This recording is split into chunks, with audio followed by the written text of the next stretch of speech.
Willkommen, bienvenue, and welcome back to Let's Learn the Electric Bass with Lyte. And today we're going to be working on arpeggios. So taking a chord and breaking it up into little itty bitty bits. Now, granted, we haven't necessarily learned a whole lot about chords, so me telling you you're taking a chord and breaking it might not do you a whole lot of good in remembering how it's done. But you could also think about it as taking a scale and removing the notes that you don't really care about. Whichever way you think about it, they're both more or less the same, because the end result is something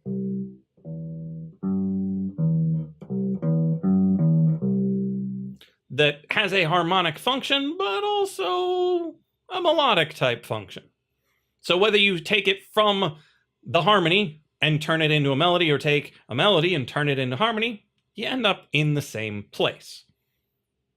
So since we're not a regular guitarist, we're not going to work from the harmony and break it apart into the notes. You're not going to be like, oh yeah, I totally know this chord.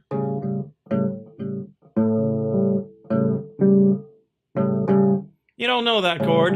You're not going to break it apart into each of its notes. So instead, we're going to take the scales and sweep away the notes that are less harmonically important. So grab yourself whichever scale you like, because this works with more or less all of them. Well, at least all the ones you've learned. So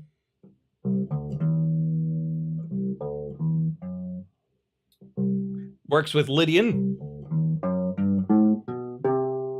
works with major, works with Dorian if you really want to work with Dorian. Is that Dorian?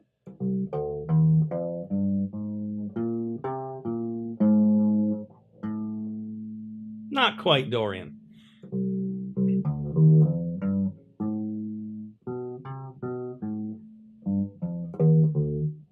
There was Dorian. It works with any of them. Use the same formula. We're going to work with major today because everyone loves major. So you take those first three notes and get rid of the second one,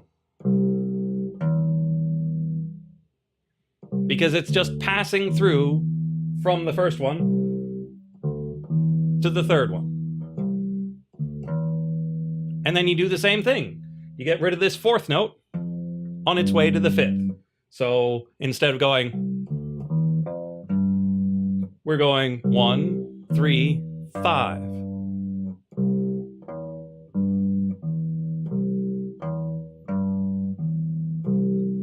Now we don't have to start here. We could do it up here.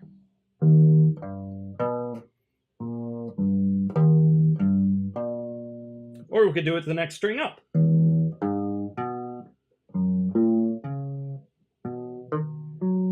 Pretty much anywhere.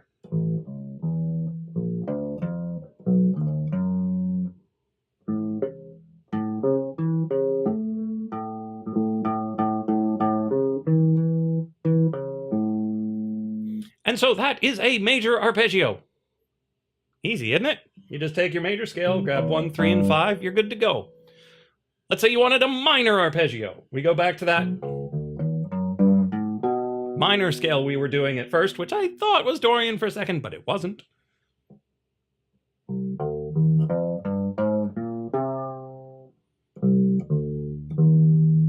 So we skip the second and go to the third.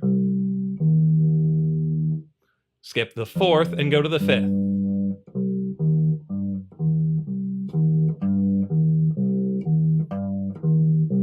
And we've got ourselves a minor arpeggio. So we've got the major and the minor. And the only real difference is that middle note is a half step lower between that and this. But you notice the hand position is different for convenience. We start with the first finger for minor, and we start with the second for major. But the trouble with playing them this way is it's purely melodic. You can't get all three notes at the same time.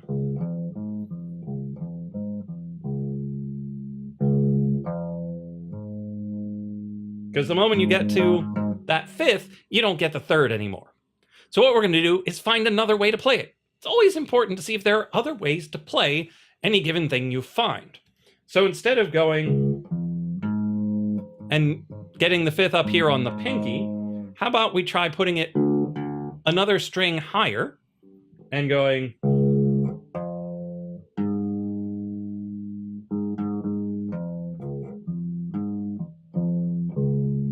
and there we are. We've got the same arpeggio, but now it's on 3 different strings.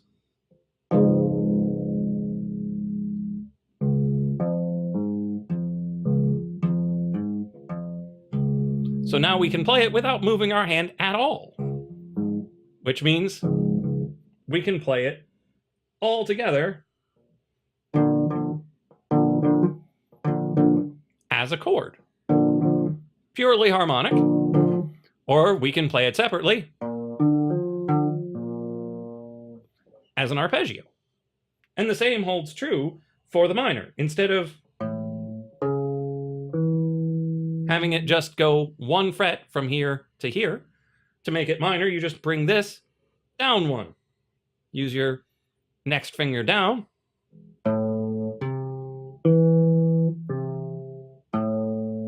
And we've got ourselves a minor arpeggio with the same hand position such that we can have each string sounding separately. And you can just play up and down those arpeggios to give a sense of it being a harmonic type progression. So we can do something along the lines of,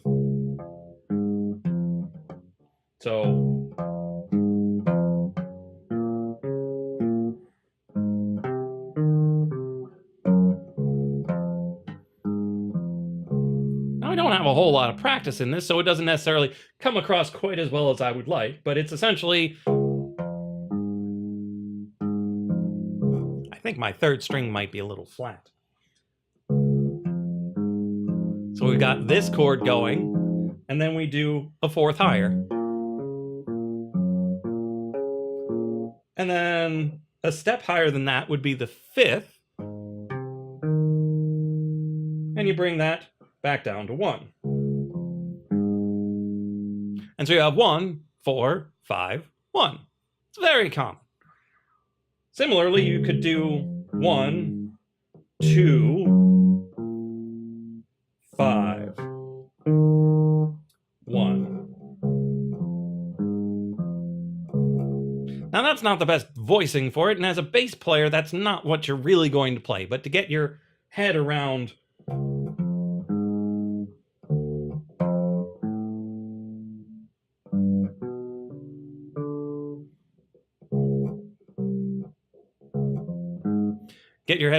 what you can do to make it seem more like music. But again, these aren't the only ones. Major and minor, they're nice, but they're not all that exists. And if you're ever going to play any jazz, it's not where you're going to end up. So we're going to add another note to it. So instead of having just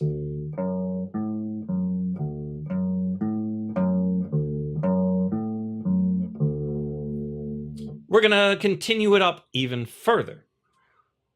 So we took our first note, skipped the 2nd to the 3rd, skipped the 4th to the 5th, then we skipped the 6th into the 7th.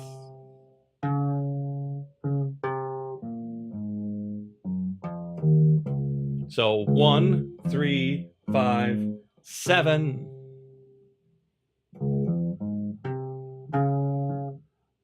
So we keep 1, 3, 5, 7. Now in the major chord, that gives you something that sounds a little bit like this. Let me make sure.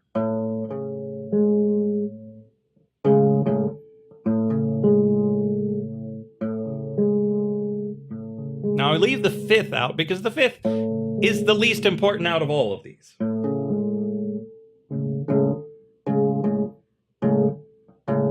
Now, that major 7th, it's used when you've got a nice, bright, shiny sort of sound. It's a Pat Metheny sort of really cool.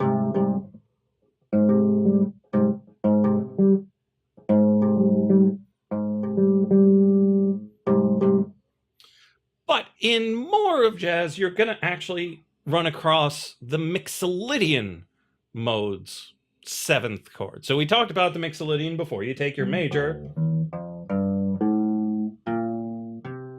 and you have that lowered 7th right here, such that your arpeggio becomes 1, 3, 1, 3, 5, 7.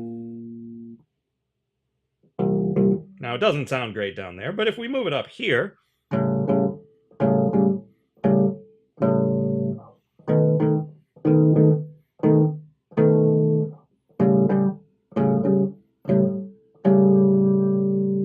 you get a nice, cool sounding chord. That is the foundation of jazz harmony, is that Mixolydian-based major minor 7th chord. Now, why is it a major minor 7th chord? Because I said major the first time, and you're like, wait, Lyte, you haven't really told us anything about that.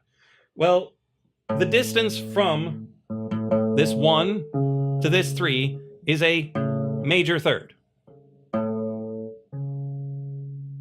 Then you go up to the perfect 5th, which we really don't care about. And then you go a minor 3rd up from that. So you have the major here, and then the minor here.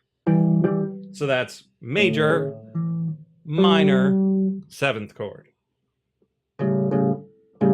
Popularly called the dominant 7th chord. The major, you've got the major here. You still have the perfect 5th, but from there, you get a major 3rd to get this chord. So it's a major 7th. The distance at the bottom is a major, the distance at the top is a major. Major minor, or dominant. Okay, so if you've got major and major minor, well, you also have a minor major and a minor minor. Now, the minor major, it's pretty weird. So you take a minor at the bottom, you keep a major at the top like we had in the major, and then you end up with something like this.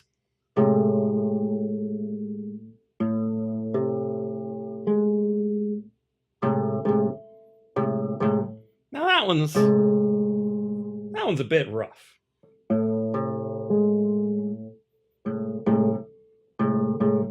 Doesn't get used very often. However, the minor minor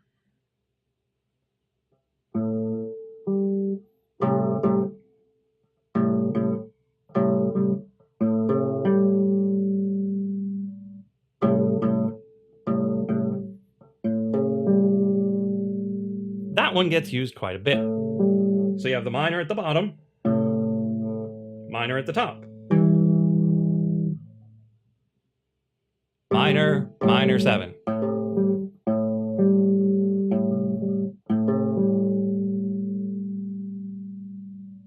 Now, I know I'm throwing a lot at you. I always throw a lot at you.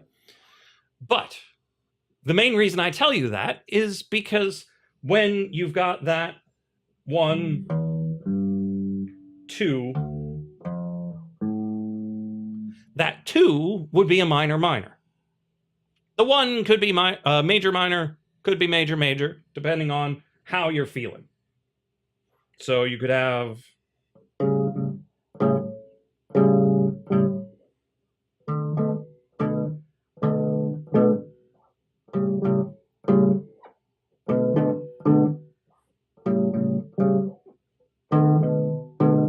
pretty sure that's right.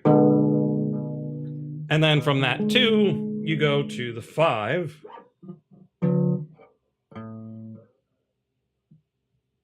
So we started here.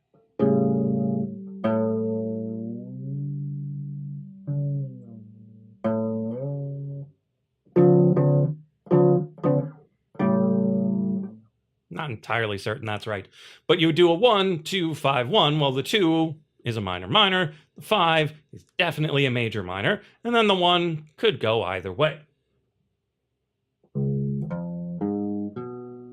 So you have that dominant sound or that major sound.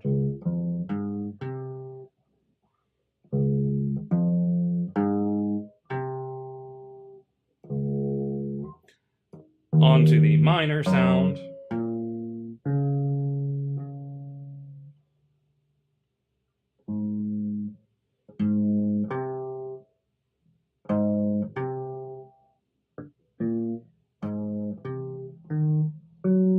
Onto the dominant sound, and it really sounds like it should go to here, because that top note really wants to resolve down.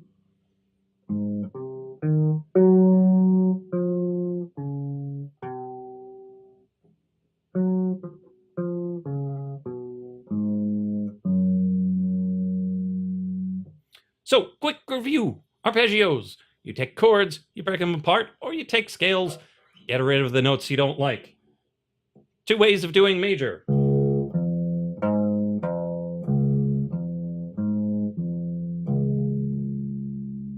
That's one way, or the other way. What are the advantages? This way.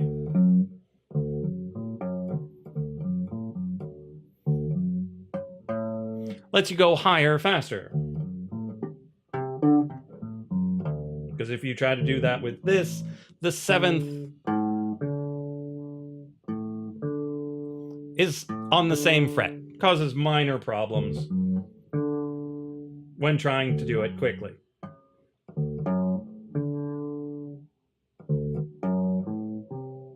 Well, the octave. The octave is up there, whereas here,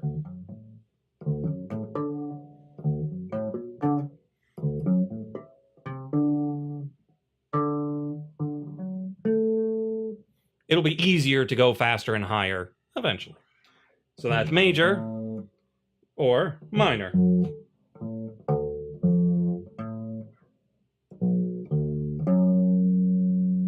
And then once again, you could do it like the scale, or you could do each on a separate string. And then adding the 7th, you just keep going a little higher in the scale of your choosing. In major, you get the major major.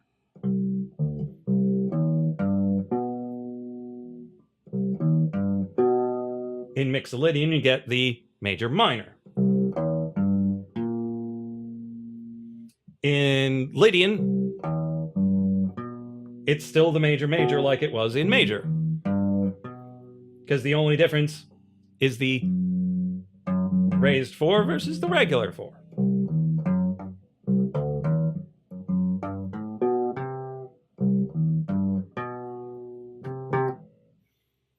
And so major and Lydian are both major major. Mixolydian is major minor. And then once you get into Dorian,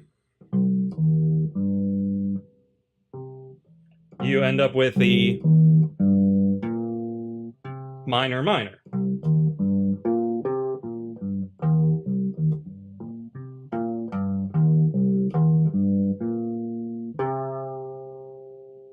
Same holds true for Aeolian, the natural minor.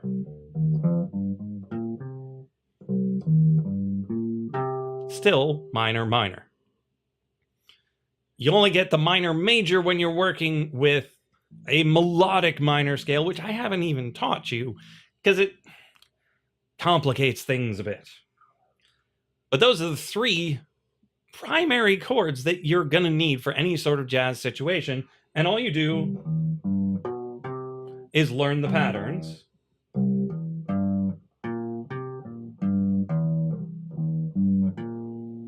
And then you just find the note that you want to start it on.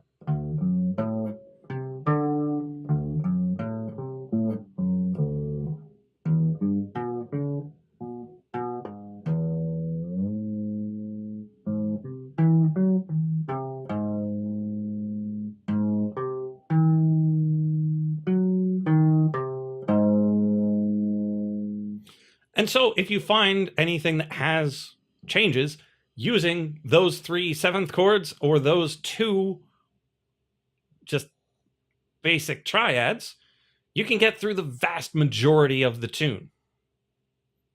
Just move it to the note you need, arpeggiate up and down in the amount of time you've got.